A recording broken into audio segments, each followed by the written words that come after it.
Arratsalde, muy buenas tardes. Aquí estamos en este jueves 21 de octubre, prestos y dispuestos a contarles la actualidad informativa en esta jornada, la de aquí y la de fuera. Y empezamos por algo que tiene mucha relación, que es premio, galardón al Hospital de Basurto, concretamente a la sección de infecciosos.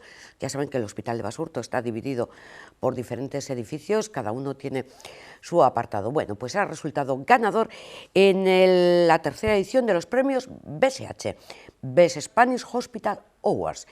Muchos han sido hospitales de todo el Estado, públicos y privados, los que se han presentado a estos galardones, una gala que se ha celebrado hoy en Sevilla y donde se ha desplazado la consejera de Salud, Gochone Sagardui, a la que además le ha tocado intervenir. Vayamos con algunos datos.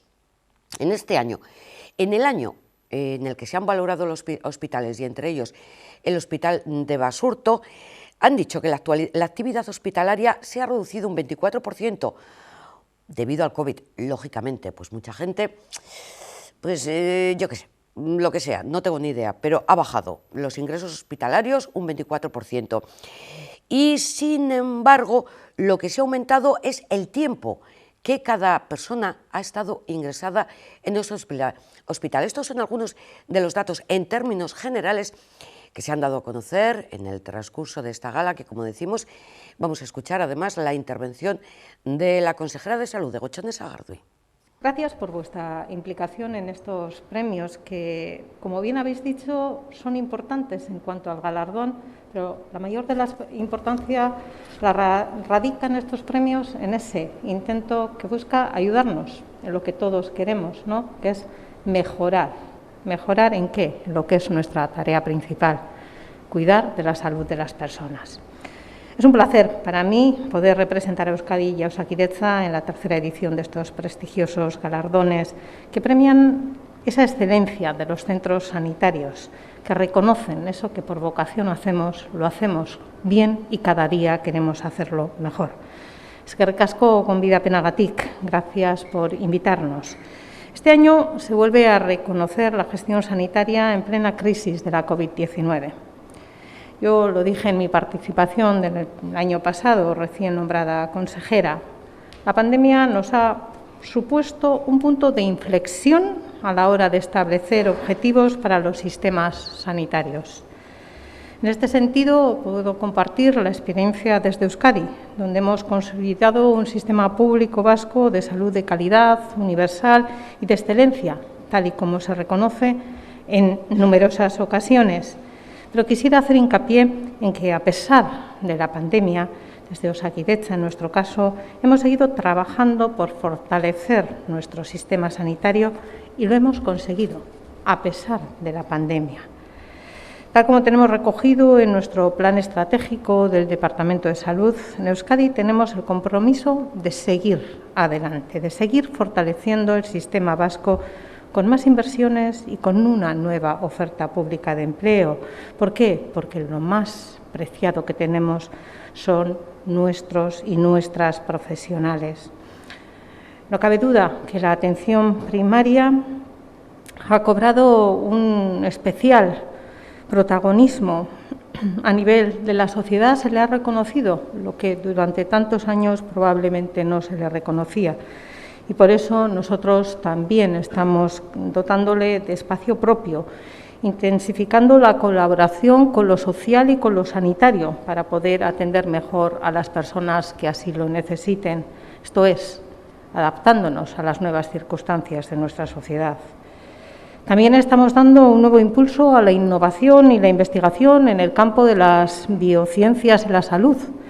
Y además estamos reforzando la salud pública con el objetivo de aprobar pronto la Ley de Salud Pública para responder a las necesidades actuales y a las nuevas realidades futuras que se nos presenten y se nos planteen a lo largo de los próximos años. En este sentido, el compromiso de nuestro Gobierno en relación a la salud siempre ha sido claro, con varias claves que me gustaría destacar. Una inversión presupuestaria, hace falta presupuesto continuo durante décadas, suponiendo actualmente un tercio del presupuesto del Gobierno vasco. Un trabajo en red entre todos nuestros centros del sistema sanitario de salud vasco.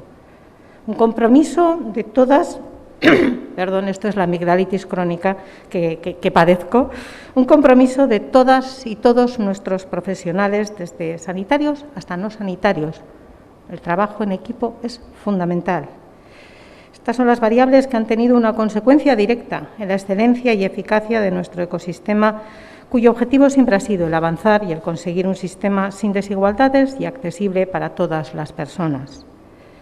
Para finalizar, quiero agradecer de nuevo a los organizadores del evento por la invitación y a SEDISA y a la Red Española de Costes Hospitalarios por apoyar esta iniciativa por tercer año consecutivo, por apoyar la mejora continua en nuestro servicio a las personas.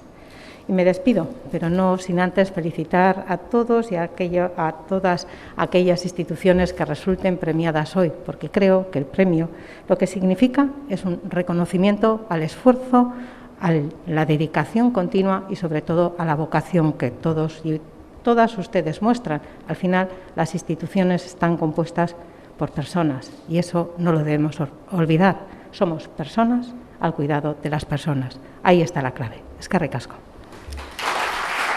Como decimos, la consejera de Salud se desplazaba hasta Sevilla para participar y estar presente en la gala de entrega de premios a los hospitales, a los mejores hospitales de España, que, como decimos, en esta edición y en la categoría de infecciosos, el premio ha recaído en el Hospital de Basurto, precisamente en una jornada, aunque fue ayer, cuando se detectó un brote en el pabellón Revilla, que es precisamente el que acoge medicina interna, respiratorios e infecciones. En este brote han resultado contagiados 17 personas entre pacientes y los propios sanitarios. Han definido desde el Hospital de Basurto que es algo previsible, que ya se sabe que en esta fase de la pandemia nos vamos a encontrar con brotes y altibajos, pero que lo importante es que se detectan y se controlan independientemente de la cifra de positivos. Aquí en Basurto es más fácil controlar estas situaciones debido a que están separados por pabellones y en concreto son 17 los pabellones en los que se divide el Hospital de Basurto. Sin embargo, la consejera de Salud, Gochone Sagardui, se muestra preocupada por el aumento de los contagios. Señala que la pandemia no va bien, que hay que hacerse PCRs, de hecho los están haciendo entre los sanitarios, a los pacientes, a los propios trabajadores en este pabellón Revilla. Es algo que podría extenderse también al resto.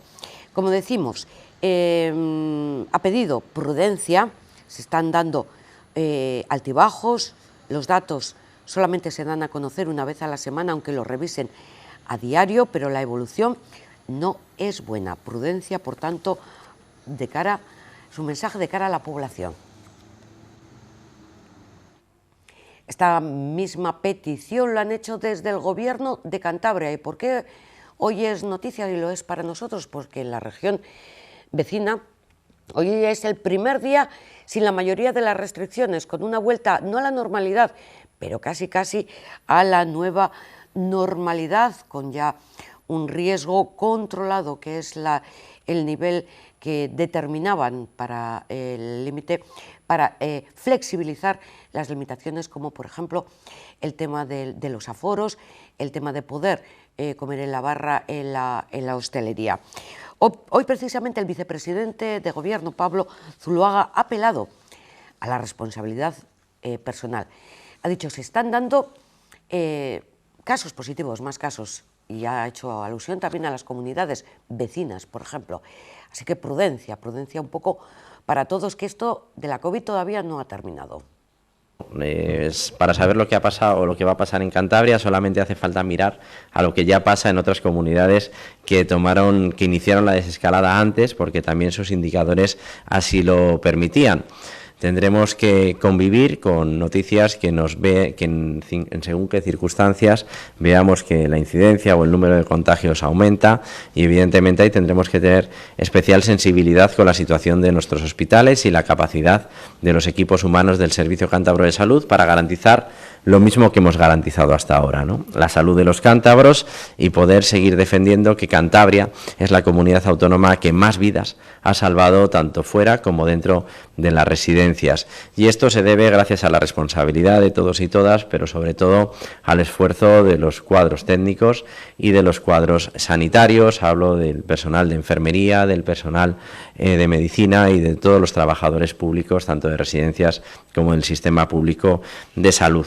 El mensaje que tenemos que lanzar es de que existe un virus, de que a pesar de que la campaña de vacunación funciona muy bien en Cantabria, seguimos siendo la quinta comunidad autónoma que más desarrollada lleva la campaña de vacunación, bueno, pues el riesgo cero no existe y tenemos que seguir teniendo responsabilidad personal.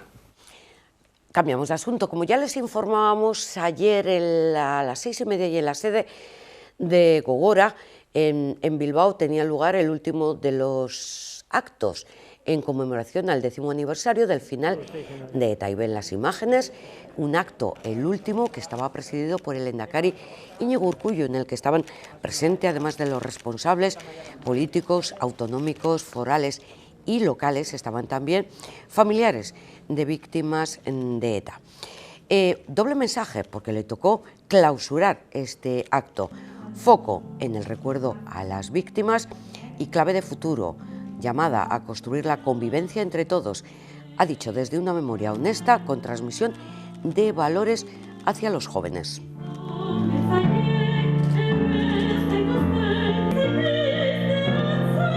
Nuestro primer recuerdo está con las víctimas y sus familiares, a quienes dedicamos este acto de homenaje. Este acto se dedica a las víctimas ausentes, personas que no han podido desarrollar y culminar sus proyectos de vida. No han vivido este tiempo de paz. No conocerán el desarrollo de las vidas de sus hijos e hijas, nietos o nietas. Hoy hemos vuelto a escuchar algunos de sus testimonios. Son la expresión más directa de lo que en realidad significa la violencia. No estamos dispuestos a olvidar. La mejor manera de recordar es construir una memoria honesta. Ningún ser humano es un objeto cuya vida pueda ser instrumentalizada por nadie para ninguna causa. Los seres humanos no son objetos ni medios. Son personas, únicas e irrepetibles, con conciencia, dignidad y derecho a la vida. Parece mentira que tengamos que subrayar esta obviedad. Parece mentira que haya quien todavía no lo acabe de asumir con claridad. Recurrir al terrorismo, como hicieran otras organizaciones, pero como hizo ETA por tanto tiempo, hoy es aniversario del anuncio por parte de ETA. Recurrir al terrorismo es arrogarse la capacidad de decidir sobre la vida y la muerte de otras personas. Es un error radical, un error ético, político y democrático. El recuerdo a las víctimas de ETA centraba este acto de clausura celebrado ayer a la tarde, como les decimos, en Bilbao. Nosotros también terminaremos hoy este espacio, este magazine informativo de hoy, con un pequeño homenaje, a las víctimas de ETA, que facilitaban precisamente desde Gogora. Pero también hubo mención a los más jóvenes, y en esta clave nos quedamos también porque ahí intervino Nayara Zamarreño, la hija del concejal del Partido Popular asesinado por ETA, que explicaba un poco cómo explicar a los hijos lo que ha ocurrido, lo que fue esa época. La juventud tiene que conocer todo el sufrimiento que hemos padecido aquí con el objetivo de que no se repita. Bakoitza, ahal duen moduan kontatzen saiatuko da, baina naturaltasun osoz kontatu beharko genuke. Eta batez ere, inongo gorrotorik transmititu gabe. En definitiva, el odio genera más sufrimiento, por lo que no debiéramos de transmitirlo. Gainera, kulturak tresna ezberdinak jarri dizkigu eskura, transmisio horretan lagundu dezaketenak. Baina batez ere, lekukotza eta istorio ugari ditugu horretarako. Tenemos múltiples testimonios que nos ayudarán. Norberak berea, edo senitartekoren batena, baita lagun batena ere, eta agian bizilagun batena ere bai.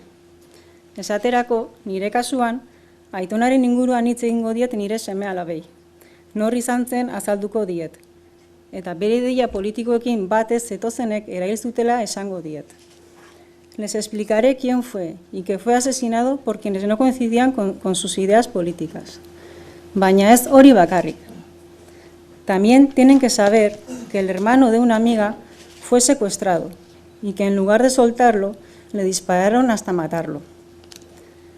Beste lagun baten aita, aldiz, kotxe barruan zegoela, tirokatu zutela esango diet. Y también lo que le pasó al padre de otra amiga, que nada más arrancar el coche, explotó y murió allí. Y tantas otras historias, eta beste hainbat. Guztiak, inoiz gertatu behar ez diren istorioak, esperientzia gogorrak, sufrimendu asko eragin dutenak, eta inork ez duelako eskubiderik beste pertsona bati bizitza kentzeko.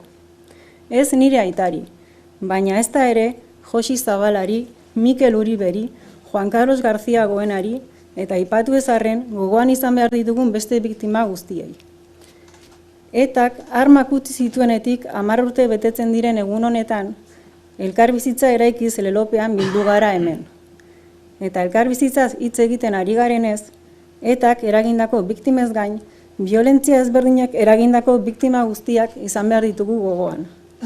Para construir convivencia, además de a las víctimas de ETA, debemos tener en cuenta a todas las víctimas de las diferentes violencias que hemos padecido en este país. Estatuko segurtasun indarrek giza eskubideak urratu eta biktimak eragin dituzte. Eta biktima guztiek egia jakiteko eskubidea dute, baita justizia eta aitortzarako ere. Eta azken horiek oraindik ez dute aitortzarik, eta ezinbestekoa da ildo horretan aurrerapausoak lortzeko lan egitea. Guztion bete beharra da. Horrela ulertzen dut nik elkarbizitza. Izan ere, elkarbizitza eraiki ahal izateko ezinbestekoa da gertatu den guztia transmititzea. Eta argi utzi behar dugu, pertsona guztien giza eskubideak errespetatu behar ditugula. Pertsona guztien duintasuna. Tenemos que respetar los derechos humanos de todas las personas, la dignidad de todas ellas. Hori izan behar da funtsezko oinarria, abia puntua. Helburuak lortzeko indarkeriak inoiz ez du izan eta ez du izango justifikaziorik. El uso de la violencia jamás ha tenido ni tendrá justificación alguna. Etorkizuna denon artean eraiki behar dugu, gizartea anitza da, eta elkar errespetatu behar dugu. Elkarrezketaren bidez, ezberdinen arteko elkarguneak bilatzen saiatu behar gara, zubiak eraikiz, inor atzean utzi gabe. Gaur gure artean ez dauden pertsona guzti horiei zor diegu. Tenemos que construir el futuro entre todos y todas. La sociedad es plural y debemos respetarnos mutuamente. A través del diálogo debemos intentar buscar puntos de encuentro entre diferentes, construyendo puentes sin dejar a nadie atrás. Se lo debemos a todas aquellas personas que hoy no están entre nosotros y nosotras. Dejamos de momento, como les decimos, hasta el final de este espacio, estos encuentros en homenaje a las víctimas, con la intervención de Nayara Zarrameño, la hija del concejal del Partido Popular asesinado por ETA. Al quien vamos a escuchar ahora, bueno, el excomisario Villarejo llega al informativo de Tele7. Seguramente, bueno, la verdad es que su vida daría para una película. Yo no sé todavía cómo no hay ningún director que se anime, quizás porque estamos en un punto y seguido y todavía esta historia no ha acabado. Pero como les decimos, el excomisario Villarejo ha estado en sede parlamentaria para contestar a las preguntas, por cierto, incisivas y muy en plan coloquio, de los portavoces de los diferentes partidos políticos con presencia en el Congreso de los Diputados, allí en el Parlamento de España.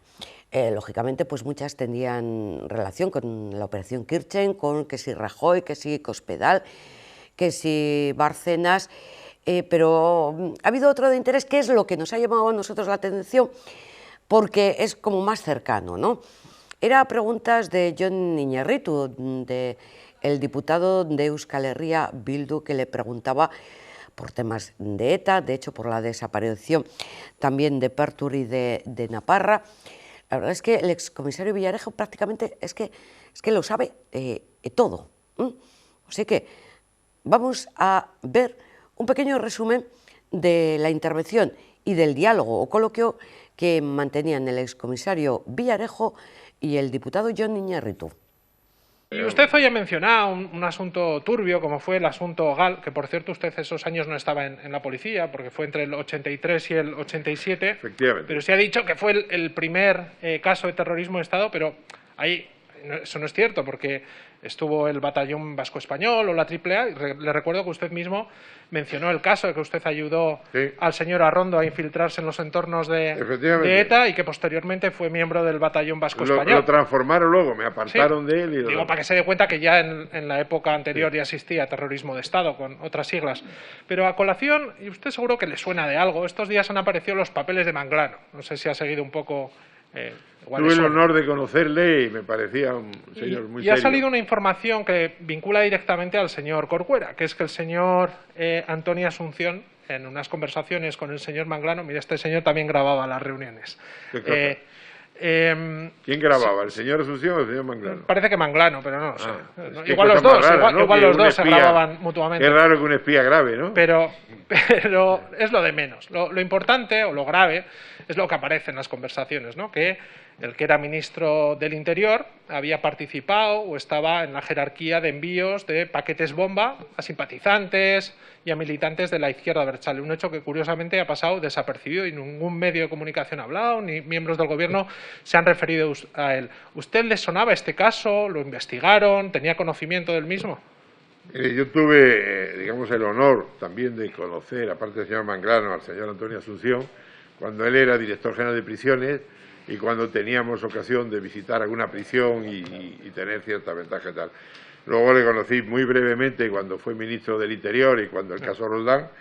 Y, no sé, desconozco, dudo mucho, porque era un señor que era muy tiquismiqui y era muy ortodoxo. El señor Corcuera, me refiero, ¿eh? No, Corcuera. Yo creí que hablaba del señor Asunción. No, el que aparentemente o presuntamente, como decía usted antes, estaría detrás de estas bombas, sería el señor Corcuera y alguna unidad especial. No sé cómo se llamaría esa unidad, pero no, le llamaba por saber si eran de la sección Pi. Lo dudo, el señor Corcuera... No eran de la sección Pi. La sección Pi no la manejaba Interior. No. CNI. Bueno, ya, diga, sea claro, ya tendré ocasión de decirlo en sede judicial, aportando además siempre datos. lo deja como las teleseries para el próximo capítulo. Perdone, vuelvo a repetirle, estoy en pleno, o sea, podía venir a esta sesión y decir, no puedo hablar, que estoy en pleno juicio y tal, y estoy aquí contestándole a ustedes, facilitándole todo, pero permítame que tenga ciertas cautelas, porque estos señores fiscales tienen un peculiar sentido del humor. Usted que también usted que entró en el cuerpo de la Policía Nacional o Policía Armada, no sé ni cómo se llamaba en aquella época. No, yo era del Cuerpo Superior de Policía. Pues yo entré directamente de inspector.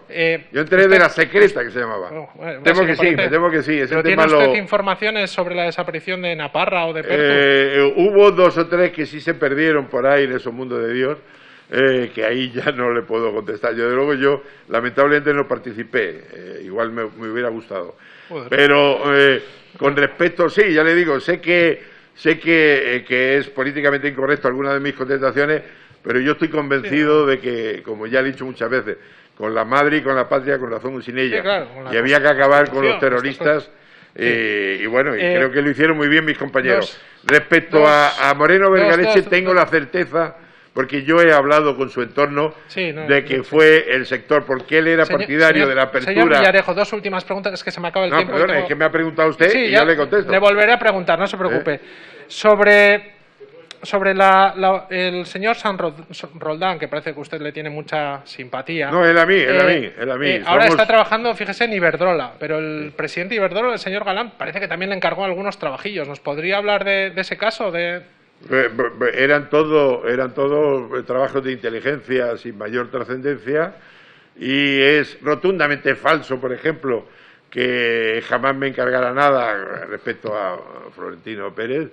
El señor Florentino Pérez le gusta la notoriedad y prueba de ello es que presentó una denuncia diciendo que lo habían amenazado, no sé qué, unos señores de Moncloa.com, y luego ha retirado la denuncia, ha dicho que todo era mentira, pero sin embargo sigue ahora como perjudicado.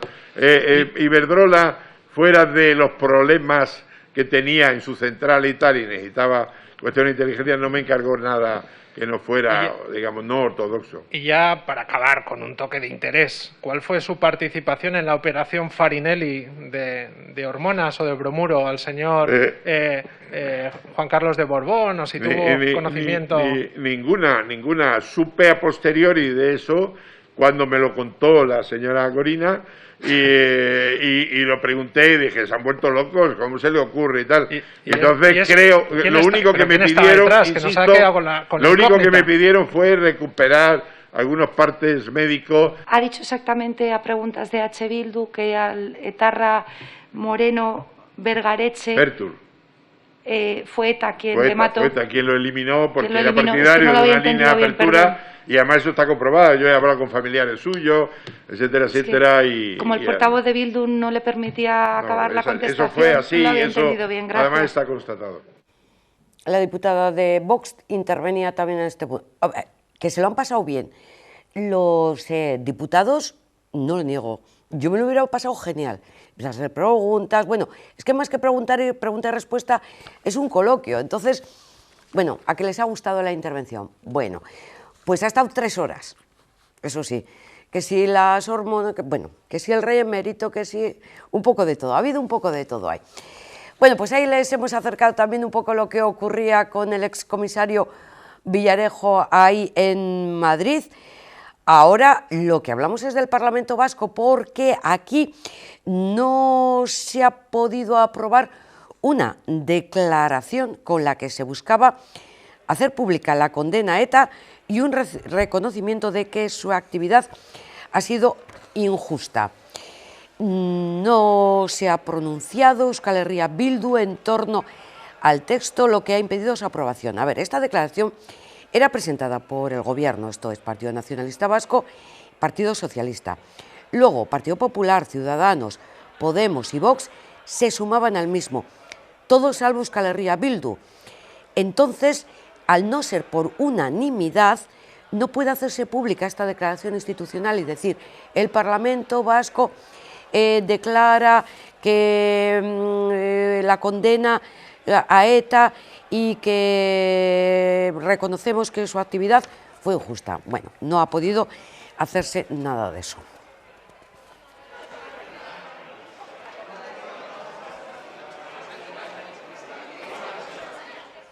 Estaban esperando y estaban dialogando a ver qué hacer. Al final esta declaración institucional ha quedado en nada. A la espera entendemos de que se llegue a un acuerdo, aunque luego ya fuera de lo que es el significado de esta fecha. Lo que sí ha servido el Pleno del Parlamento Vasco es para que le pida al Gobierno que cumpla y garantice el derecho a la eutanasia.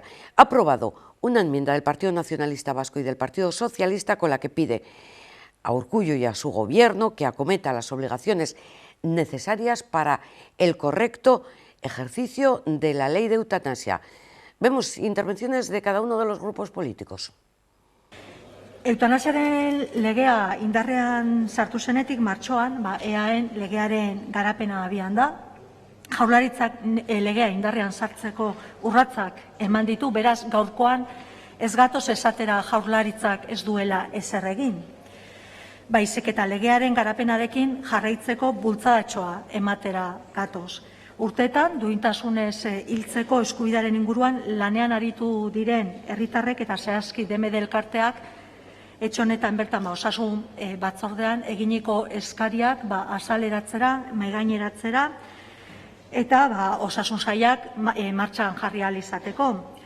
Apirilean eutanasiaren legea garatzeko interpelazioa egin genuenetik ikusi dugu berme eta ebaluazio batzordea eratu dela. Osasun sailak horretarako dekretu bat onartu zuen, maiatzaren 25-koa, 145/2021 dekretua.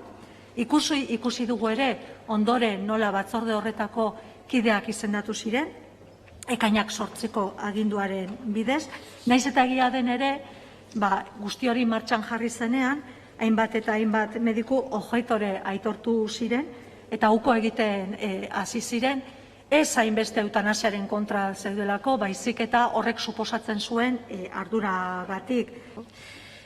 Horik, aldarrikatuz, gaur ezagutzen dugun sistema politiko-juridikoari abiapuntua jarri. En España, todavía hoy tenemos rey.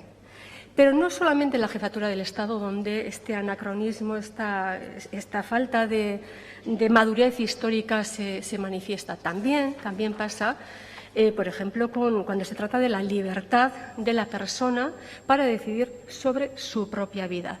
Y aquí es verdad que existen fuerzas reaccionarias que están empeñadas en tutelar a la sociedad. Hasta hace muy poquito en España, padecer una enfermedad dolorosa e incurable suponía, de facto, una condena a un final cruel y doloroso que privaba a las personas de su dignidad. Ayudarles en un acto de generosidad, en un acto de amor. Ayudarles a cumplir su voluntad de poner fin a su vida era delito. El pasado 18 de marzo de este mismo año, por fin, se revirtió esa injusticia y con el impulso decidido de Unidas Podemos, España se convirtió en el 5º país del mundo en regular la eutanasia. Bien, bueno, acabamos de escuchar a la señora Gorrotxategi, que ya ha tenido que traer a un debate como este a sus fantasmas al debate, el rey, la Iglesia. Y bueno, no ha metido a los bancos y a las grandes multinacionales, pero igual en la réplica las trae aquí al debate, ¿no? Bueno, mire, señora Gorrotxategi, bueno, los miembros que apoyan al Gobierno dirán, ¿no? Pues el Gobierno se reúne con los obispos y con otros colectivos con los que él decida reunirse. Bien, está bien, nos parece bien, y si puede colaborar, pues mejor, porque hay mucha gente que se fía mucho de los obispos, aunque a usted no le parezca, hay mucha gente, y es mejor que los obispos y que la Iglesia pues colaboren con la Administración que no lo hagan, ¿no? O sea que ha consumido además buena parte de su tiempo en esta intervención a hablar de la Iglesia y de los obispos. Bueno, pues cuando yo creo que tendría otros argumentos. Efectivamente, la enmienda de transacción que han presentado pues no aporta nada, ¿no? Está bien claro, no aporta gran cosa, ¿no? Pero bueno, pero nosotros, desde luego, a los señores del PNV y del PSOE nos parece bien que colaboren con los obispos, nos parece bien y sigan haciéndolo. Si eso ayuda a la gente pues a estar bien informada y a saber lo que tiene, lo que puede hacer. Nosotros, lógicamente, no es un debate para entrar en la cuestión de fondo en relación con la eutanasia, que ha tenido su recorrido, que todavía tiene su recorrido, porque todavía hay un recorrido todavía jurídico que está sobre la mesa. Nosotros mismos, en nuestro grupo parlamentario, pues tenemos diferentes sensibilidades, ¿no? Los dos partidos políticos que lo componen pues tienen también diferentes sensibilidades, pero bueno, vamos a quedarnos en que se ha aprobado una ley, ¿no? Confieso que me resulta complicado debatir sobre cuestiones como las que hoy se plantean por llevar implícita además una contradicción, la de un partido de ley como es Vox, al que no le gusta en absoluto la ley en vigor, en este caso la ley de la eutanasia. Y me explico.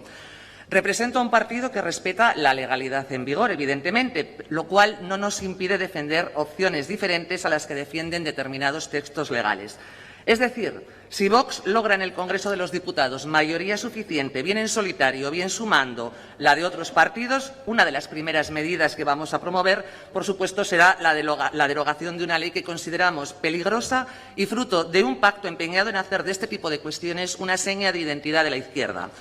En cualquier caso, en Vox no estamos dispuestos a allanar el camino hacia el suicidio asistido, porque somos firmes defensores de la opción vital, del valor objetivo y universal de la vida, el que tiene en sí misma desde el momento de la concepción hasta su final natural. Nadie es dueño de la vida, ni siquiera la propia persona. En eso reside la dignidad de la persona, fundamento del orden social, como recoge nuestra Constitución en el artículo número 10, interesadamente olvidado por los promotores de esta ley. El valor de la vida no lo otorga ni un acuerdo, ni los políticos, ni uno mismo. Es un valor objetivo que reconoce nuestro propio ordenamiento y considerarlo de otra forma podría tener terribles consecuencias como las que tendrá decidir quién tiene dignidad para vivir y quién no. Cuando estudié Filosofía del Derecho en quinto de carrera, recuerdo que al llegar a las funciones del derecho dedicamos una clase entera al derecho como factor de cambio social. Y es bastante fácil de entender. En democracia, las leyes se aprueban a través de la acción de los legisladores, de parlamentos como este en el que estamos aquí, de parlamentarios y parlamentarias que hemos sido elegidos libremente por ciudadanos y por ciudadanas, es decir, por la sociedad. Y determinadas leyes pueden ser vistas como un factor de cambio social en la medida en que, por la materia que legislan, contribuyen a profundizar en una progresiva toma de conciencia sobre nuevas y legítimas necesidades que tiene la sociedad. Y a mí me van a permitir, pero como socialista me enorgullece esa mayoría progresista que a través de leyes está dando respuestas a las necesidades de los ciudadanos y ciudadanas, sí, pero también está construyendo una sociedad más justa, más equitativa, más igualitaria, en resumen, más digna. Porque así, con la ley de la eutanasia, hemos avanzado en dignidad. A mí me parece terrible cuando desde determinados grupos de la derecha y de la extrema derecha se ha pretendido y se pretende contraponer el derecho a la vida y el derecho a morir dignamente, como si uno y otro estuvieran enfrentados, y no es así. Porque la ley de eutanasia se asienta sobre la necesaria compatibilidad entre principios básicos y derechos reconocidos en la Constitución, tales como los derechos fundamentales a la vida, la integridad física y moral, sí, pero también la dignidad personal, la libertad, la autonomía de la voluntad y la intimidad. Oigan, no se puede jugar con el dolor. Oso garrantzitsua da niretzat eutanasiaren legearen betetzeari buruzko eztabaida honetan parte hartzea. Por eso he separado mi argumentación en dos partes. Por un lado, mi creencia de lo que estamos haciendo y de que eso que estamos haciendo es bueno para nuestra sociedad. Por otro, la exigencia de deber hacerlo y hacerlo bien. Mi creencia en que es bueno lo que estamos haciendo. Decía la Sailburu Sagardui, por cierto, está en Sevilla recogiendo un premio por la gestión de Osakidetza en el ámbito hospitalario, pues zorionak Osakidetza. Decía la Sailburu en respuesta a su interpelación, señora Ubera, que nosotros y nosotras, nuestro partido, creemos en este derecho que recoge esta ley y por ello participamos en la creación de la norma y votamos a favor de su aprobación. Creemos que es un derecho necesario dirigido a las personas que pasen por esa difícil situación, para que no tengan, además, que pasar por un sufrimiento también jurídico. Yo comparto esas razones. Y tengo otra razón más, con forma de vivencia personal, como tienen muchos de los que hoy están aquí y muchísimas otras personas, que me impactó directamente ese 1 de noviembre de 1994 del que antes les hablaba. Y hoy quiero hablar también de esto porque al drama humano se le sumaba entonces, de una forma cruel, también una oscura sombra, el fantasma penal. Bueno, intervenciones de los diferentes partidos políticos en el debate de la eutanasia que hoy ha entrado en el Parlamento vasco. El Parlamento pedirá al Gobierno que se facilite la aplicación de esta ley. Y en Bilbao hoy ha habido una jornada tecnológica organizada por Euskaltel en la que ha estado presente el exministro Josep Piqué, exministro y además expresidente de ITP. Y Piqué insta a aprovechar los fondos europeos para la digitalización. Ha dado una conferencia bajo el título La adaptación de la empresa al mundo post-pandemia. Lógicamente ha hablado de educación, de la FP, de su importancia y también ha recomendado a las empresas buscar alianzas para no estar solos en la revolución digital. Habrá que repensar, producir más cerca ante la crisis de los microchips, efectivamente. Ha dicho, la clave está en la tecnología. Habrá que traerla aquí a Europa porque quien se lo ha llevado todo ha sido China. Ahora, ¿qué estamos viendo? Bueno, pues que a raíz de ese proceso de emergencia de nuevas potencias que no comparten los valores y los principios de Occidente, detrás de eso hay una profunda pugna tecnológica. Y voy a intentar explicarme un poco más para que se entienda bien el concepto, ¿no? La principal potencia emergente, o emergida ya, clarísimamente, es China. Y de hecho nos estamos encaminando hacia un nuevo mundo bipolar en el que uno de los polos sigue siendo Estados Unidos, pero ahora, digamos, en fase de repliegue, y el otro polo ya no es la Unión Soviética, sino que es China. Obviamente es una bipolaridad imperfecta, porque hay otros actores en presencia, muy importantes, que además vienen de un cierto retorno de la historia. Estamos hablando de Rusia, pero detrás de Rusia y de su política exterior pues está, digamos, la voluntad de recuperar la influencia que en su día tuvo el imperio de los zares o la propia Unión Soviética. Pero podemos hablar de Turquía y el imperio otomano, podemos hablar de Irán y del imperio persa, podemos hablar de India, que es un país del cual tendremos que hablar cada vez más y que además tiene un rol enormemente activo en los desarrollos tecnológicos digitales y una capacidad enorme para desarrollarlos.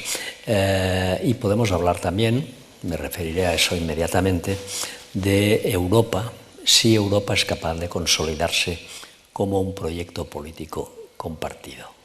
Por lo tanto, es una bipolaridad imperfecta, pero es bipolar. Aquí hay dos grandes protagonistas de este siglo XXI, Estados Unidos a la cabeza de Occidente y China. Y déjenme que les diga que la irrupción de China tampoco tiene que constituir ninguna sorpresa. Efectivamente, ya lo decían. De hecho, yo creo que tengo un libro en casa de hace muchos años que se titula, lo voy a traer el próximo día, recuérdenmelo, Cuando China despierte el mundo temblará. Bueno, pues en esas estamos ahora. También un par de minutitos para hablar del volcán. Pero primero quiero que vean las imágenes, que es lo que ha centrado un poquito la atención de todos los que estaban allí. ¿Qué pasa con los galgos, los perros que estaban aislados? Bueno, estas eran las imágenes de los perros. ¿Cuál es la novedad ahora? Que han desaparecido. Ya saben que había una empresa de drones que estaba haciendo prácticas para intentar liberarlos con unas redes, unas mallas, que el gobierno finalmente les había autorizado proceder a esta evacuación. Pues bueno, cuando ya tenían todos los permisos, efectivamente han tardado mucho en dárselos, los perros ya no están. La buena noticia, al parecer, es que se han detectado huellas humanas. Esto ya hay memes diciendo que ha sido el equipo A. Efectivamente, huellas humanas que dicen que han subido personas para trasladarles y liberarles de ese aislamiento en el que estaban. Seguiremos informándoles en torno a este tema, pero como les decimos, los memes ya están todos. El equipo A ha liberado a los perros. Vemos las imágenes de la situación del volcán también, que parece que no se agota.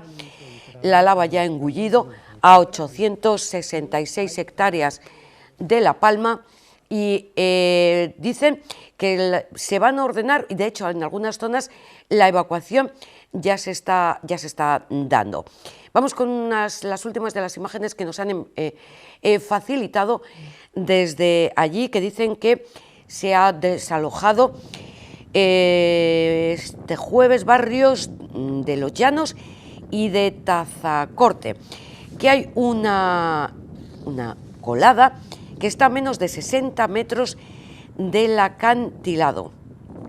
En realidad son cuatro las bocas que están. Bueno, en definitiva, la erupción volcánica se ha llevado por delante más de 1.100 edificaciones, de las cuales 902 eran residenciales. Ha sepultado 251 hectáreas de cultivos, algunos, la gran mayoría, plataneros, pero también viñedos y aguacateros, y la comunicación por carretera también se complica, con casi 54 kilómetros de vías inutilizadas.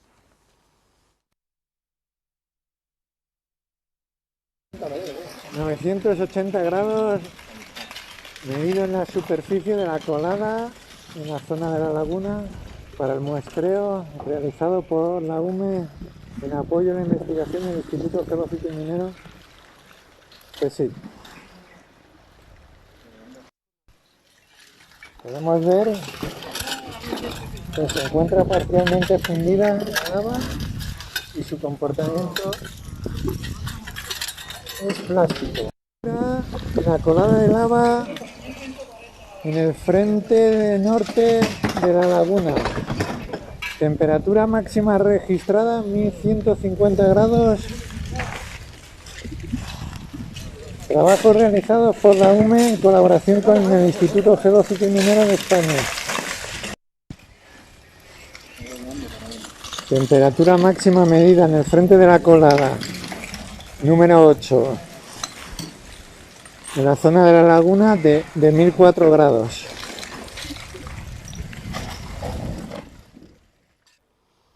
Y hoy, 21 de octubre, es el Día Mundial del Ahorro Energético. Es un día para concienciar sobre la importancia de impulsar la eficiencia energética y la sostenibilidad de nuestro planeta. Eso es algo que tenemos que tener presente todos los días, pero en esta jornada, con esta efemérides, pues igual más. Pero, ¿cómo lo hacemos? Vamos a ver si ampliamos esta información con Gabriel Nebreda, director de EDP Solar. Arratsaldeon, muy buenas tardes. Hola, buenas tardes. Este mensaje de impulsar la eficiencia energética y la sostenibilidad del planeta está muy bien, pero ¿a quién va especialmente dirigido? ¿A los gobiernos, a las empresas, a los consumidores? Bueno, yo creo que va dirigido a todos, probablemente más dirigido a los consumidores. Aunque no lo parezca, el País Vasco cuenta con más de 1.700 horas de sol al año, lo que es suficiente para que una familia vasca, una comunidad de vecinos, pueda disfrutar de energía solar, energía eléctrica generada con paneles solares, por más de 30 años a unos 40-50 euros el megavatio hora. Pero no a los 250 euros el megavatio hora que estamos pagando a día de hoy la tarifa eléctrica por la subida de precios del gas. Efectivamente, porque estamos hablando de estas cuestiones del ahorro energético precisamente en un año en el que el precio de la luz no para de subir y todavía seguirá haciéndolo durante los próximos meses. ¿Has entrado directamente en la energía solar como alternativa a las actuales energías fósiles? Bueno, como alternativa y en algún caso como complemento, ¿no? Parte de energía fósil se puede necesitar, cubrir con gas, pero sobre todo estamos en una región de Europa donde podemos disfrutar de un recurso solar y de viento, un recurso renovable que es un privilegio. Como os decía, el País Vasco pues tiene suficiente sol. Para que os hagáis una idea, el país con más generación solar de Europa es Alemania, ¿no? Y además hemos hecho un estudio en EDP que ha concluido que el 89% de los edificios, que pueden ser viviendas unifamiliares, comunidad de vecinos o empresas del País Vasco, el 89% son aptos técnicamente para una instalación fotovoltaica. Gabriel, parece que te estamos... Ahora hemos recuperado otra vez la imagen. Efectivamente, estudio EDP sobre potencial de la energía solar. ¿Hay interés ahora en las comunidades de vecinos por instalar paneles solares? Pues es un interés que hemos visto que ha crecido en los próximos meses bastante.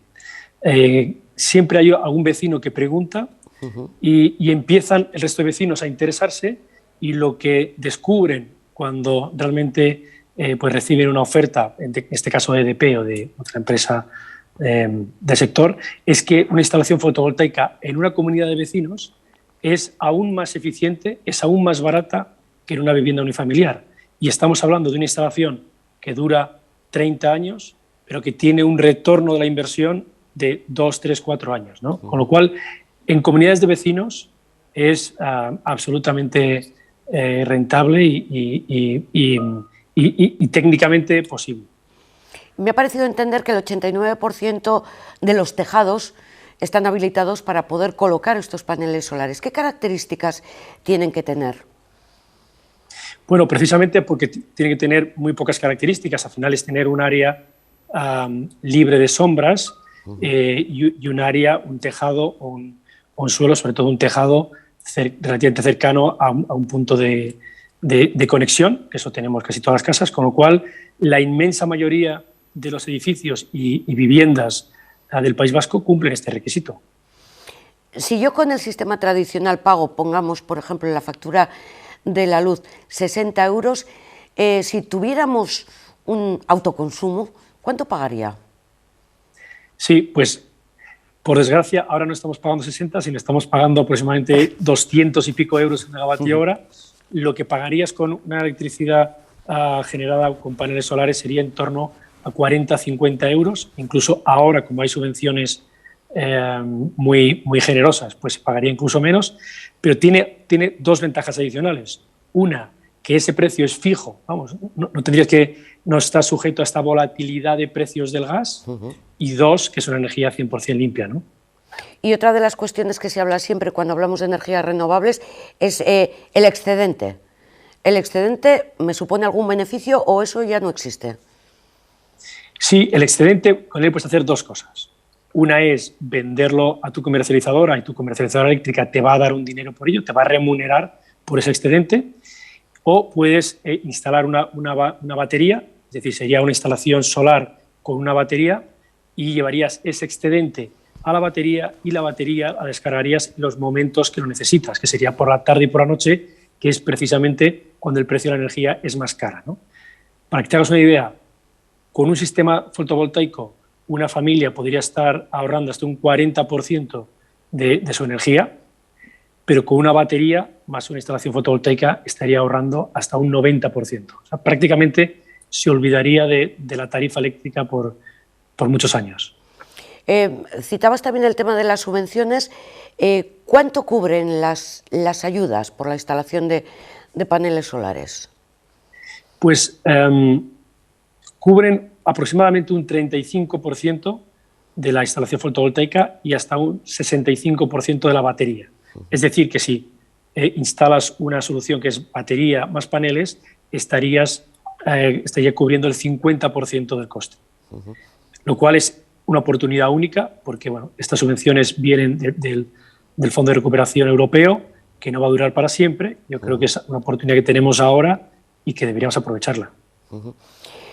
Has citado, por ejemplo, el País Vasco como uno de los puntos en los que convendría, quiero decir, que tenemos horas de sol, en definitiva, aunque algunos no se lo crean y se piensen que aquí está siempre lloviendo y estamos con el cielo gris, que también. Pero esta sería la única característica, aparte de lo del tejado que hemos comentado. Sí, prácticamente es esa, y que el tejado tenga cierta orientación hacia el sur. Es que esta es la belleza de la energía solar, que requiere de muy pocos elementos. Además, es la fuente de energía más barata que existe, con lo cual, pues bueno, y además ahora mismo pues tenemos unas ayudas de subvenciones. Adicionalmente, en muchos municipios existen exenciones fiscales, entonces estamos en un momento único, ¿no? Y además en el Día de la Eficiencia Energética, pues es lo que hay que pensar, ¿no? Hay que ser eficiente energéticamente, no solo para ahorrar, sino también para ahorrar CO2 al planeta. Es verdad, porque cuanto utilicemos argumentos ecológicos, ¿cuánto menos emitiríamos de CO2 a la atmósfera con estas energías renovables? Pues según el estudio de EDP que hemos hecho, si aprovecháramos todo el potencial fotovoltaico de los edificios en el País Vasco, estaríamos evitando CO2 a la atmósfera equivalente a plantar 69 millones de árboles en el País Vasco. Pues imagínate el impacto no solo en tu bolsillo, sino en el planeta. 69 millones de árboles, vamos a apuntarlo porque es un dato muy significativo y además nos gusta plantearlo en este términos, o sea, ventajas económicas, ventajas medioambientales y del planeta, y sin embargo no hay lanzamiento, no se lanza o no nos lanzamos. Bueno, hemos visto un aumento importante en los últimos 2 años, desde que se creó el marco regulatorio que permitió el desarrollo de la fotovoltaica. Es verdad que en el País Vasco está yendo un poquito más lento y precisamente es por el mito del sol, que lo acabas de nombrar tú perfectamente. Es verdad que hace menos sol que en Andalucía, es correcto, pero hace sol suficiente para que una instalación fotovoltaica sea más que rentable y se rentabilice en muy poco tiempo. Con lo cual, a tu pregunta inicial, ¿qué actores tienen que actuar ahora para que esto se desarrolle? Pues yo creo que principalmente somos nosotros, los consumidores. Tenemos que entender esta energía, tenemos que preguntar, tenemos que ver qué instalación fotovoltaica se adecua a nuestro consumo y dar el salto solar. Ahora que está inmerso también el Gobierno, me parece, lo llaman algo así como la estrategia de la descarbonización. ¿Qué lugar ocupa dentro de las prioridades la energía solar? Bueno, una de las prioridades que hemos visto, por ejemplo, en el plan de recuperación de subvenciones, pues una de las prioridades está la energía solar, la energía renovable, como motor no solo de ahorro energético, sino como motor de desarrollo económico. Porque creemos también que es una industria de la que deberíamos ser pioneros, ¿no?, en el mundo, no solo en España.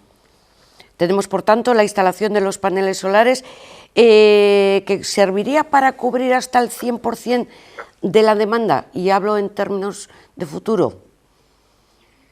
El 100% de la demanda nunca podría ser con energías renovables que sean la solar y la eólica, porque siempre va a haber algún momento que no haya ni sol ni viento. Siempre tiene que haber alguna tecnología que dé apoyo, que dé soporte. Pero lo que sí podríamos es aumentar muchísimo la penetración de la energía solar en las ciudades y en nuestros pueblos. Ten en cuenta que ahora estamos en una penetración por debajo del 5%, y hay países como Alemania que están muy por encima del 25%, incluso 30%.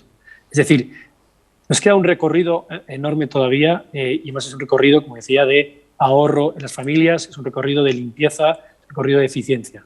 Sí, además es que utilizando estos argumentos climáticos que estamos manteniendo, Alemania siempre damos por hecho que tiene muchísimas menos horas de sol de las que podamos tener aquí. Bueno, es que las tiene menos, pero tiene suficiente.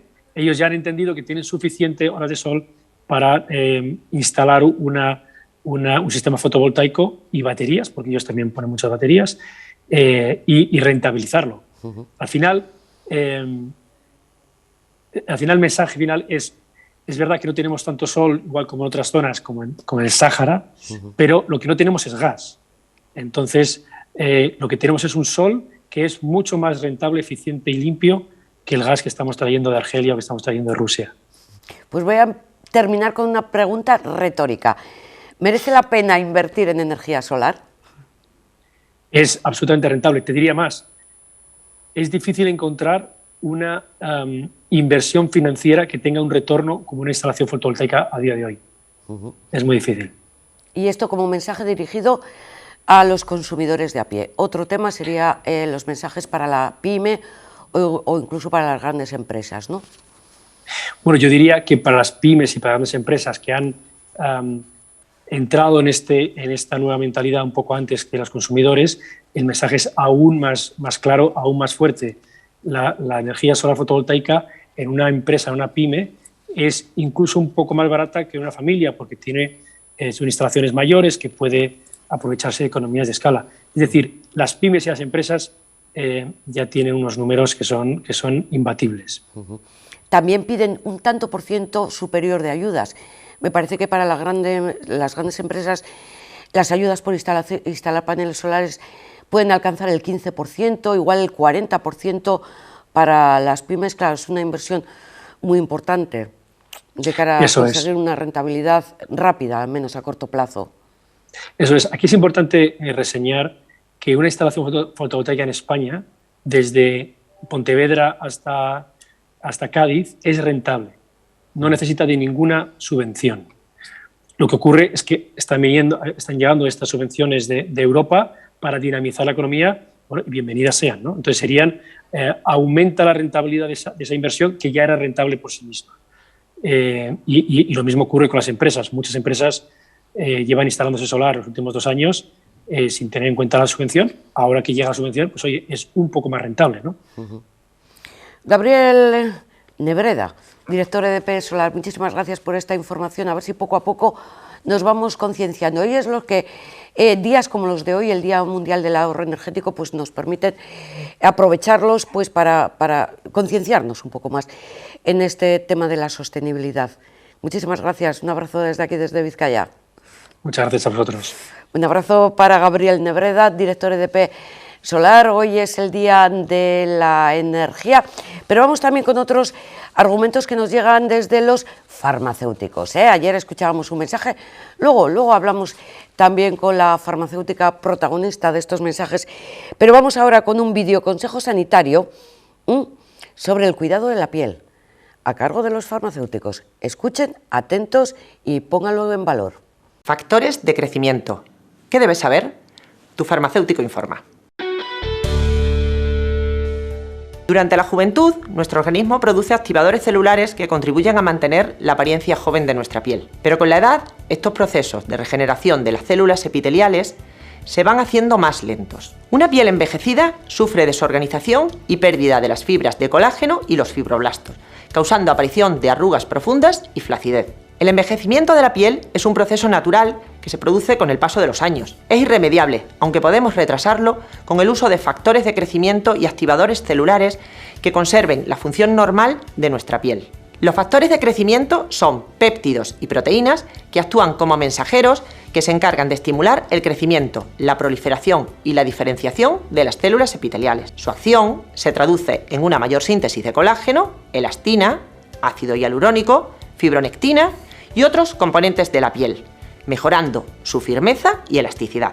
Aunque en origen los factores de crecimiento empezaron utilizándose en la regeneración cutánea en heridas y radiodermitis, actualmente se han convertido en un gran activo para hacer frente a los signos del fotoenvejecimiento. Entre los factores de crecimiento que existen podemos destacar el factor de crecimiento de fibroblastos, el factor de crecimiento endotelial vascular, el factor de crecimiento derivado de plaquetas y el factor de crecimiento transformante beta. Los factores de crecimiento deben considerarse el escalón final en la pirámide de salud y belleza de cualquier protocolo eficaz para el cuidado de la piel. Estos productos también pueden ayudar frente a alteraciones cutáneas como la hiperpigmentación postinflamatoria o las marcas del acné, gracias a su acción cicatrizante y regeneradora. A cualquier edad, la rutina de belleza debería contener agentes protectores frente a los daños provocados por la radiación ultravioleta y la contaminación, y agentes transformadores como los alfa-hidroxiácidos o retinoides. Pero a partir de la treintena llega el momento de incluir activos regeneradores y activadores del colágeno como los factores de crecimiento. Actualmente existe una gran variedad de productos que contienen estos factores de crecimiento en su formulación y que son idóneos para el tratamiento de las pieles con signos de envejecimiento. Solo quedará elegir la presentación que más se adapte a nuestros hábitos y necesidades. Y recuerda, pregunta siempre a tu farmacéutico de confianza, experto en dermofarmacia. Te ayudaremos y resolveremos cualquier duda que tengas en el cuidado y la salud de tu piel. Recuerda, ante cualquier duda, acude a tu farmacia y consulta a tu farmacéutico. Ya les informábamos ayer que el Colegio Oficial de Farmacéuticos de Guipúzcoa nos informaba, nos aconsejaba, nos daba las pautas de vacunación para la población adulta. Lo hacía a través de un vídeo protagonizado por la farmacéutica Ainhoa Oñatibía, y la tenemos en directo con nosotros. Arratsaldeon, Ainhoa, muy buenas tardes. Arratsaldeon. ¿Te has visto cómoda? Te vemos muy cómoda en el vídeo. Bueno, sí, suele ser unas consultas habituales. Muchas veces nos centramos un poco en la vacunación en la población pediátrica, pero también la vacunación de la población adulta es importante. Es verdad, porque al ver el vídeo y al leer la información decimos, jolín, pues no lo sabía. No todo es vacuna COVID, no todo es vacuna gripe estacional, ¿no? Eso es igual, ahora están en auge, ahora están en todos los medios de comunicación, pero sí que hay otras vacunas que tenemos que tener en cuenta, que a partir de ciertas edades o ciertas condiciones fisiológicas, pues que nos las tenemos que poner. Vamos a hacer un repaso tú y yo de todas estas vacunas, pero vaya por delante que están destinadas al público en general, a partir de determinada edad, pero sin contar como decís ahora, las personas inmunodeprimidas o las que tienen unas dolencias, ¿no?, determinadas. Tú lo explicas mejor. Eso es, nada, simplemente aquí lo que hemos recogido en este vídeo es las vacunas que están destinadas a personas que no están inmunodeprimidas, aquellas que tampoco tengan unas ocupaciones específicas que requerirán otro tipo de vacunas, ni aquellas que viajen a zonas endémicas. En esos casos, otras vacunas serán de indicación, pero esta es dirigida a una población adulta sana, que llamamos, ¿no? Entonces, ¿qué es una población adulta sana? Pues aquella que ha alcanzado la madurez biológica y no sufre ninguna anomalía ni enfermedades que requieran una atención especializada. Y luego, desde el punto de vista de la vacunación, pues que sea una persona mayor de 15 años que ya haya recibido toda la vacunación infantil completa. Eso es importante. Estamos en fase y empezamos por la de la gripe estacional, especialmente dirigida al colectivo de personas mayores de 65 años y con... ¿Qué riesgos tiene que presentar? Bueno, el riesgo de complicaciones por gripe ya sabemos que es mayor en bebés menores de 6 meses de edad, pero luego en aquellas personas mayores de 65 años y embarazadas, porque para cualquier otra persona pues una gripe lo podemos pasar en unos días, pero para estas personas pueden tener unas complicaciones que requieran pues que tengan mayores tasas de hospitalización o consecuencias graves. Entonces es por la que se centra especialmente en estas poblaciones. ¿La vacuna de la gripe de este año tiene alguna característica determinada respecto a la del año pasado, por ejemplo? Bueno, al final las campañas que hace Osakidetza son anuales, ¿vale? Entonces contienen, digamos, las 3 o 4 cepas de virus de la gripe con mayor probabilidad de circulación en cada temporada. Esto lo estima la Organización Mundial de la Salud en función de las cepas de gripe que ha habido pues, en los hemisferios, en el hemisferio sur en este caso, o en los años anteriores. Y con eso se elaboran las vacunas de cada temporada. Ainhoa, me imagino que en la farmacia te estarán preguntando también las personas mayores de 70 años bueno, yo te pregunto algo. Ainhoa, ¿qué hago? ¿Me doy a la vez la tercera vacuna de la COVID, la de refuerzo? Esa es la recomendación y ahora se puede, con esta campaña de Osakidetza, se puede incluso hacerlo en el mismo momento, coger la misma cita, etcétera. Entonces, sí, esa es la recomendación que se está dando desde el Departamento de Salud. Segunda de las vacunas, porque ya les digo, señoras y señores, que hay muchas, la vacuna frente a tétanos y difteria, ¿a quién va destinada? Bueno, a esto se dan diferentes pautas a lo largo de la infancia, digamos, pero se recomienda unas dosis de recuerdo. Estas dosis de recuerdo se dan a los 16 años, pero otra se da a los 65 años, alrededor de los 65 años. Esa es la que tenemos que tener en cuenta que nos tenemos que poner. A veces nos hemos caído, nos hemos hecho una herida fea y te dan esta vacuna de tétanos. ¿La incluiríamos entonces ya como de refuerzo? Eso dependerá tanto de la característica de la herida como de los antecedentes de vacunación que tenga la propia persona. Pero sí puede llegar a volver a ponerse si la herida está muy contaminada, muy fea, e incluso independientemente nos tendrán que proporcionar incluso una inmunoglobulina para dar esa terapia de choque en el momento de la herida. Pero ya te digo, dependerá tanto de la característica de la herida como los antecedentes de la propia persona. Pero la difteria, por ejemplo, ¿no es algo que aquí ya no existía? A ver, la cosa es que en muchas las vacunas comercializadas no solamente tienen un toxoide. En este caso, la del tétanos en España se comercializa junto con la de la difteria. Es por eso por la que la vacuna que se administra tiene estos dos toxoides. Vamos con la tercera, la trifásica. La vacuna frente a la tosferina. Esta ya no suena más, ¿eh? Eso es. Esta se comercializa junto con las dos anteriores. Es decir, si nosotros nos tenemos que vacunar frente a la tosferina, la vacuna que adquirimos va a tener los toxoides de tétanos, difteria y también de la tosferina. Y está especialmente recomendada, esta sí, para las mujeres embarazadas, ¿verdad? Sí, en el tercer trimestre de la gestación. Ya Esto lo que hace es prevenir la tosferina en estos lactantes que tienen muy poquitos días, porque luego ya en su calendario vacunal, a partir del segundo mes, ya se les vacunará directamente a ellos. ¿Hay muchos negacionistas en este sentido? Ahora que está tan en boga por el tema de las vacunas de COVID, hay negacionistas, pues por ejemplo, mujeres embarazadas que ahora dicen, yo quiero dar a luz de forma natural en mi casa, yo ya no quiero estas vacunas que marca el calendario, pues en este proceso, digamos.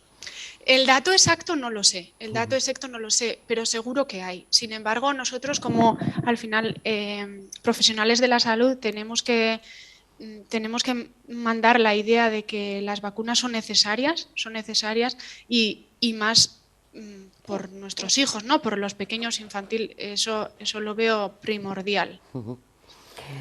Vacuna frente al sarampión, la rubeola y parotiditis. Esta sí que es la vacuna triple vírica.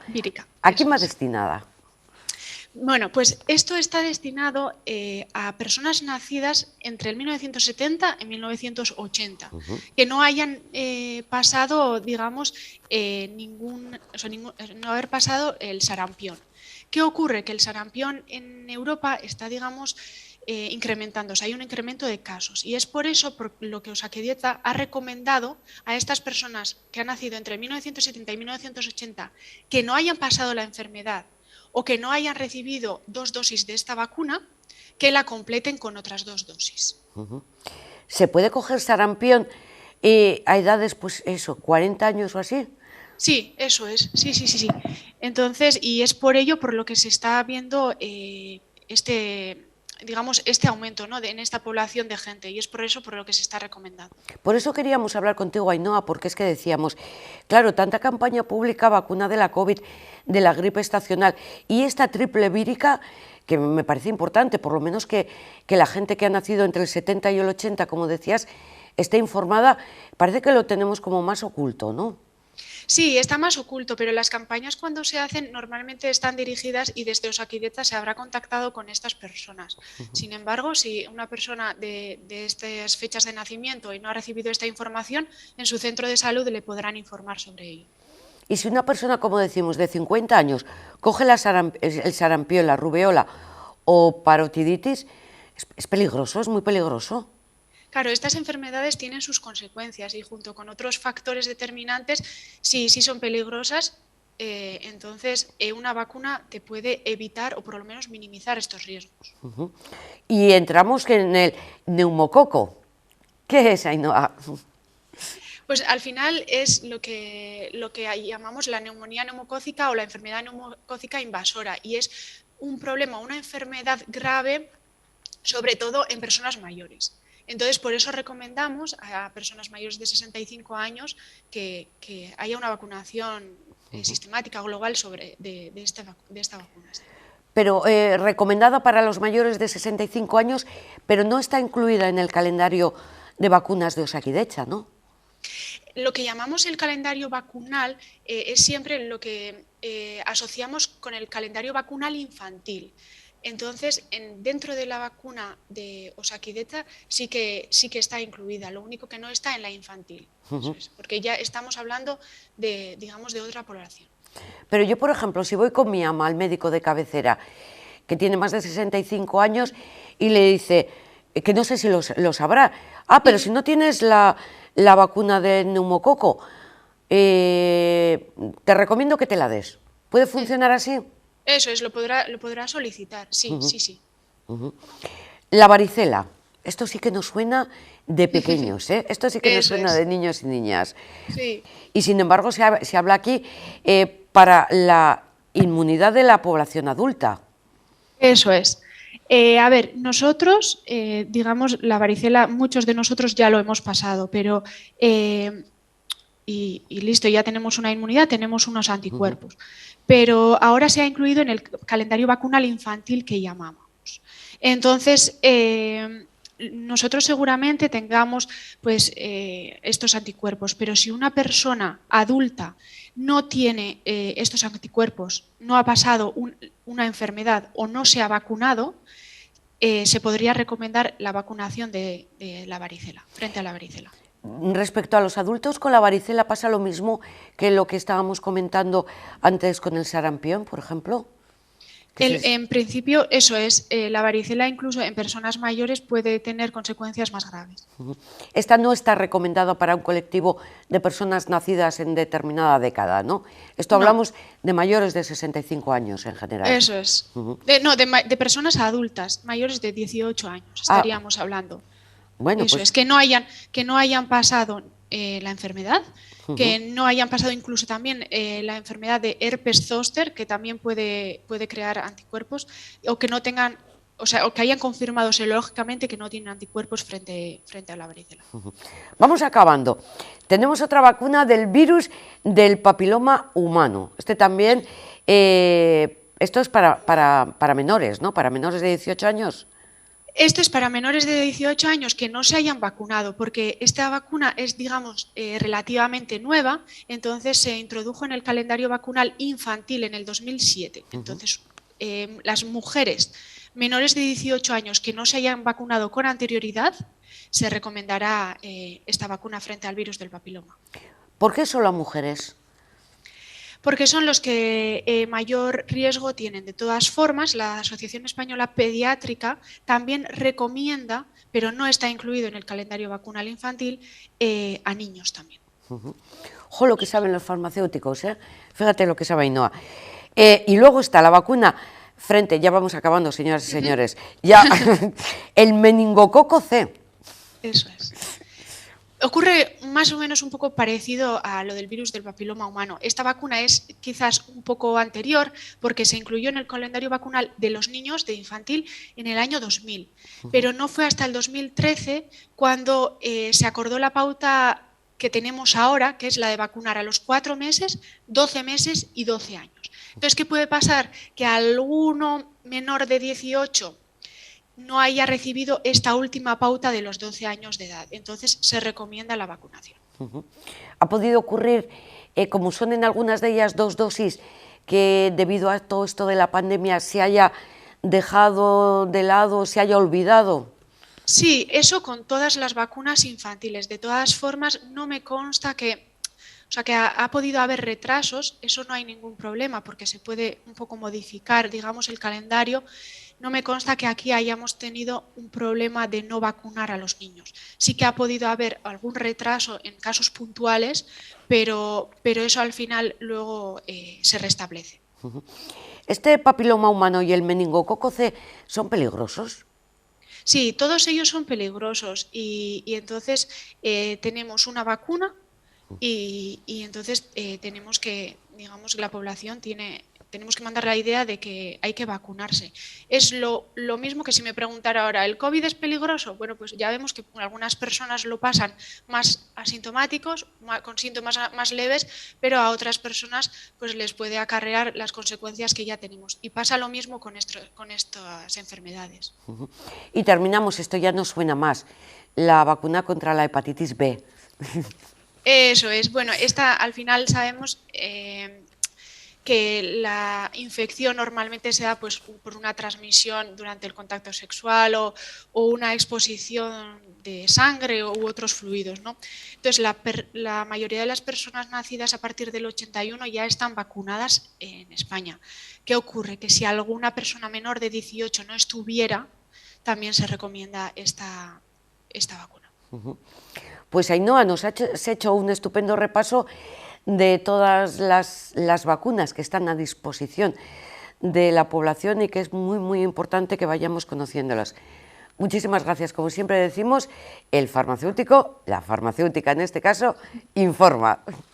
A vosotros, gracias. Es que ricasco, Ainhoa, muchísimas gracias desde el Colegio Oficial de Farmacéuticos de Guipúzcoa con estas recomendaciones. Si así lo desean, nos envía al número de WhatsApp de la tele pidiéndonos que de nuevo repitamos o informemos sobre esta pauta de vacunación. Algunas ya han visto para menores de 18 años y otros para la población adulta. Vamos a seguir con algunos argumentos sanitarios también. El siguiente que tenemos a continuación nos llega desde la OSI Bilbao Basurto, desde el Servicio de Psiquiatría. médico, Sofía Álvarez de Ulate. Palabras y salud, muy interesante. Además, hace como un juego con pasapalabras de cuestiones médicas y empieza, por ejemplo, la palabra, digamos, más bonita que puede existir en nuestro vocabulario, por ejemplo, como es la palabra felicidad.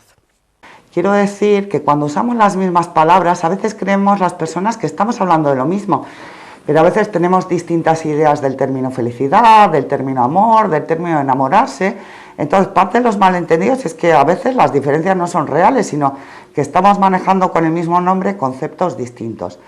Si hablamos de la felicidad como un estado de paz mental, de estar uno alineado con sus valores, de tener relaciones satisfactorias, entonces la felicidad, claro que es algo importante y en ese sentido nunca está sobrevalorada. Pero tengo que decir que la felicidad a veces, el término que mucha gente maneja de placer continuo, de bienestar, de ausencia de cualquier tipo de emoción desagradable, eso no tiene nada que ver con la vida, no tiene nada que ver. O sea, lo de, vamos, que estar todo el rato genial, fenomenal, pues es mucho más anormal que parecido a la salud y pues nuestra condición de humanos, desde luego, no es a lo que los destina. Abro comillas. El mundo se mueve muy deprisa, los desafíos son múltiples y muchas veces vamos acelerados. Declaraciones cuando fue nombrada presidenta de la Sociedad Vasco-Navarra de Psiquiatría. ¿Se puede sacar de ello algo positivo, especialmente en el mundo de la salud donde se desenvuelve? Trasladado a un concurso, ¿cómo se maneja emocionalmente el estado de prisa, nervios, estrés?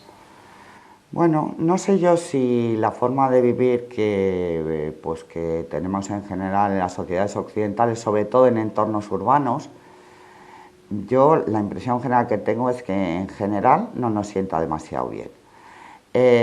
Tampoco creo que el problema sea que la solución sea volver al campo. No sé si tiene algo bueno, pues no sé, yo creo que muchas cosas de nuestra forma de vivir a todos nos gustan, otras no tanto.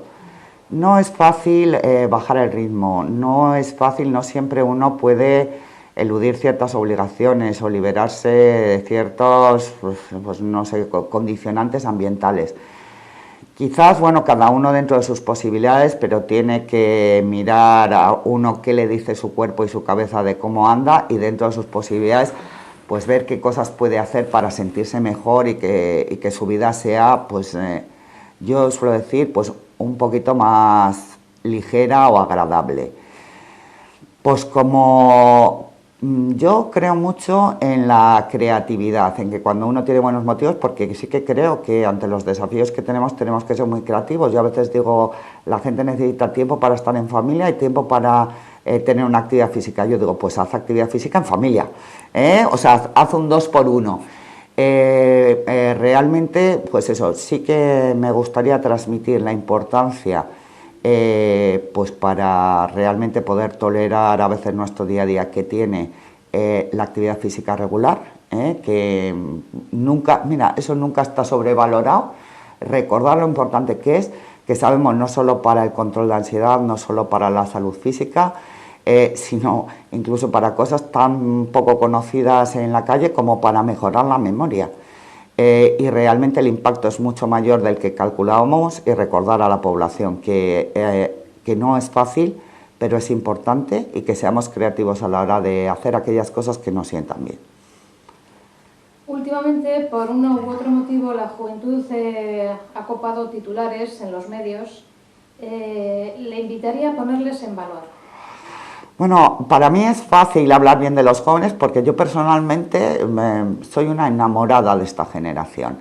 Yo tengo 2 hijos de 24 y 28, o sea, me chifla las diferencias con nuestra generación en cuanto a cómo ven la vida y lo muchísimo que podemos aprender. Es verdad que ellos pueden aprender de nosotros, pero también recordar que nosotros podemos también aprender de ellos.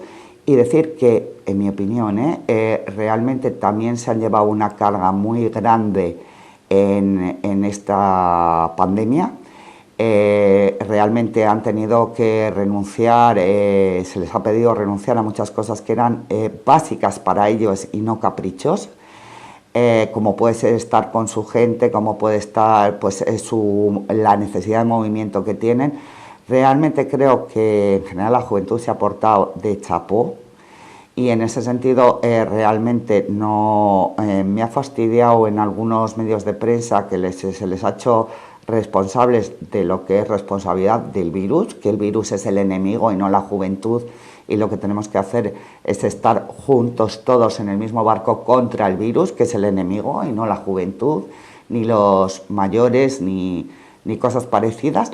Y luego realmente creo que los jóvenes tienen muchísimos desafíos hoy en día. La vida no es más dura en general, que la que fue para nosotros, porque quiero decir que antes y después siempre ha habido gente que ha vivido mejor y peor, pero los desafíos son distintos y tenemos que aprender.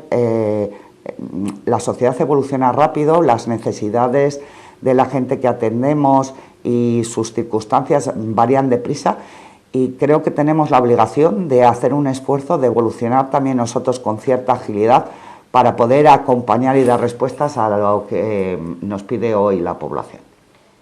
Vamos a finalizar, si me lo permite, con un pequeño rosco. Esto me estresa un poco, pero venga. ¿Alguna matización a lo anteriormente dicho? Bueno, yo antes cuando hemos hablado, que me habéis preguntado o sea, cómo te las apañas con el rosco, con esto que hemos dicho de estar deprisa y tal. En el caso de Pasapalabra ha sido una suerte que el programa fuera tan deprisa, porque en el rosco no hay como tiempo para lamentos, porque en cuanto estás pues acongojada porque has fallado una que supuestamente deberías haber acertado, pues la verdad es que ya estás en la silla, y cuando terminas en la silla ya estás intentando hacer tiempo, y en ese sentido es de los pocos sitios donde a veces la velocidad pues lo que te permite es mirar exclusivamente hacia adelante y no rumiar, o como dirían los jóvenes de ahora, rayarse. No me parece que haya grandes trucos porque cada uno tiene su temperamento y cada uno tiene ya sus recursos para enfrentar las situaciones de estrés, pero quizás tratar de poner toda la atención en un lado, en este caso en tratar de encontrar en tu cabeza, si alguna vez estuvo la palabra por la que te preguntan, te ayuda a no estar pendiente de las sensaciones físicas de activación que son normales en esa situación. Bien, arrancamos con el roscón. Contiene la B, organización sanitaria de amplio pasado, pero importante presente y futuro. Pues Osi Basurto. Osi Bilbao Basurto. Osi Bilbao Basurto. Empieza por E, valor imprescindible para un trabajo de calidad en cualquier centro. Este me encanta, equipo, porque nadie hace nada solo. Nadie hace grandes cosas solos. Empieza por P, periodo de tiempo fundamental para construir futuro. Sin ninguna del presente. Empieza por H, plus en la labor asistencial que no cura, pero que es imprescindible. Pues la humanización, que realmente la necesitamos en todas las áreas de la vida. Y contiene la Q, servicio asistencial que se inauguró en el Hospital de Basurto con un hospital de día en 1973.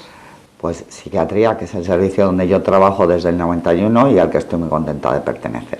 Eskerrik asko, Sofía, eta behin eta berriro zorionak. Noticia deportiva en esta jornada de jueves, porque ayer se presentaban las nuevas equipaciones deportivas del Baracaldo Club de Fútbol. Las camisetas han sido votados por la masa social tras un concurso organizado por el Club Fabril, el Club del Baracaldo.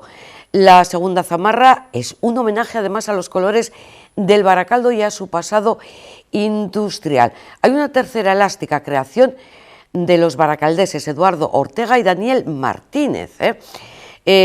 Vamos a ver en qué consistió el acto de presentación de esta nueva equipación, en el que lógicamente estuvo presente el presidente del Baracaldo, Jesús Mari Isusi, pero también el socio fundador de la nueva equipación de Monstro, que es Francisco José Jiménez, y también la alcaldesa de Baracaldo, Amaya del Campo. Hoy es un día más en nuestra historia, una historia de 104 años, y este es el activo más importante que tiene nuestro club. Como pueblo hemos superado y superaremos muchas adversidades, y como club también las vamos a superar, todas las adversidades que se nos pongan en medio. Hoy presentamos nuestras equipaciones. Es el momento de dar las gracias por seguir manteniendo viva la llama de este club y, sobre todo, dar muchas gracias. En primer lugar, gracias a todos los socios y socias del Baracaldo Club de Fútbol. Gracias a los directivos y directivas de la larga historia de nuestro club. Gracias a los directivos y directivas de los 2 últimos años que han estado codo a codo con nosotros. Y gracias especialmente a los directivos y directivas que a día de hoy seguimos peleando para dotar al club de un futuro prometedor. Y, en segundo lugar, gracias a nuestro ayuntamiento, representados aquí por Amaya del Campo, nuestra alcaldesa, gracias a nuestros patrocinadores y gracias también al grupo inversor que nos está ayudando y nos está apoyando y que le va a dotar de esa fuerza al club para que tenga un futuro esperanzador. Como bien decía el presidente, empieza un proyecto ilusionante en el que resulta de vital importancia el que todos los que formamos parte de este histórico club aportemos nuestro granito de arena. En ese sentido, no les voy a aturdir con tecnicismos, pero sí les diré que las equipaciones que este año vestirán los jugadores se han hecho con las mejores materias primas, con las mejores tecnologías, pero sobre todo con la mayor ilusión y con el máximo cariño, porque entendemos desde Mostro que el Baracaldo, como histórico que es, esos 104 años de existencia, ya para 105 que decía el presidente, no merecen menos. Mucha suerte para esta temporada, chavales, y a conseguir algo grande. Una tarde de ilusión. Ilusión porque después de esta época tan difícil que hemos vivido, seguimos aquí y estamos ya juntos, con mascarillas, con cierta distancia, pero estamos juntos y además en la Sesarre ya no jugaréis solos, estaremos en las gradas. Ilusión porque tenemos una plantilla renovada, que está muy bien equipada, desde luego a mí me han gustado todos, reconozco que ese del diseño baracaldés, pues hombre, hay que jugar en casa, ¿no? Ilusión porque tenemos también un estadio renovado. Hemos hecho una gran inversión, ha sido 1,5 millones de euros, pero tenemos un campo en condiciones, como se merece el Baraca. Desde luego vosotros sois hoy los protagonistas, vosotros y vuestros compañeros y compañeras, pero sí me vais a permitir que dirija un mensaje a unas personas que no bajan al campo con vosotros a jugar, pero que sin su esfuerzo no hubiera sido posible llegar hasta aquí. Me refiero a la directiva. Habéis tenido un año muy difícil, las hemos pasado canutas, presi. Pero lo habéis conseguido. Lo habéis conseguido porque no os habéis rendido. Y a pesar de las dificultades, habéis seguido adelante y aquí estamos, estrenando temporada. Y sin duda decía que los protagonistas sois vosotros. Yo quiero deciros que nos sentimos muy orgullosos de vosotros, de un club que lleva más de 100 años llevando nuestros colores y nuestros valores por todos los campos. En esas camisetas he visto el símbolo de Altos Hornos. Tiene mucho que ver con esos valores que tenemos. Yo suelo decir que en Baracaldo tenemos un carácter forjado en hierro y eso es lo que nos da la fuerza, el espíritu de lucha y de superación. De modo que con esos valores, ese espíritu de lucha y de superación, aun sabiendo que esta no es una temporada difícil, el sueño es posible porque Baracaldo nunca se rinde. Así que, ¡aurrera Baraca! ¡Aupa! Y hoy nos despedimos y ya terminaremos con toda esta efemérides del 10º aniversario del final de ETA.